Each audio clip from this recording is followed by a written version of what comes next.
Hi friend, சிவப்பு அவுல் உப்புமா எப்படி செய்யுதுன்னு பார்க்கலாமா? வாங்க.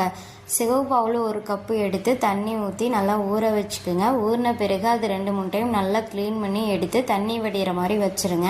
கடாய் சூடான பிறகு தேவையான அளவு எண்ணெய் ஊற்றி 1 டீஸ்பூன் கடுகு போட்டு கடுகு நல்லா பொரிஞ்சதுக்கப்புறம் கறிவேப்பிலை ஆட் பண்ணிக்கிங்க. கட் பண்ணி வச்சுருக்கிற வெங்காயம் அதையும் ஆட் பண்ணி வதக்கிட்டு கட் பண்ணி வச்சுருக்க தக்காளியும் ஆட் பண்ணி வதக்கிக்கிங்க.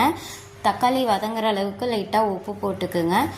அப்புறம் மஞ்சத்தூள் லைட்டாக போட்டுட்டு 1 டீஸ்பூன் மிளகாய்த்தூள், 2 டீஸ்பூன் கறி மசால் தூள் இதெல்லாம் சேர்த்து நல்லா மிக்ஸ் பண்ணி வதக்கி விடுங்க. வதங்கினதுக்கப்புறம் இந்த பாத்திரத்திலே ஒரு சைடு ஓரமாக அதை தள்ளி வச்சுட்டு இந்த அவுல் உப்புமாவுக்கு தேவையான அளவுக்கு நான் முட்டை எடுத்திருக்கேன். 5 முட்டை எடுத்திருக்கேன். உங்களுக்கு எந்த அளவு தேவையோ அவ்வளோ முட்டை சேர்த்துக்குங்க. முட்டை ஓரளவுக்கு வெந்ததுக்கப்புறம் ரெண்டையும் நல்லா மிக்ஸ் பண்ணிக்கோங்க.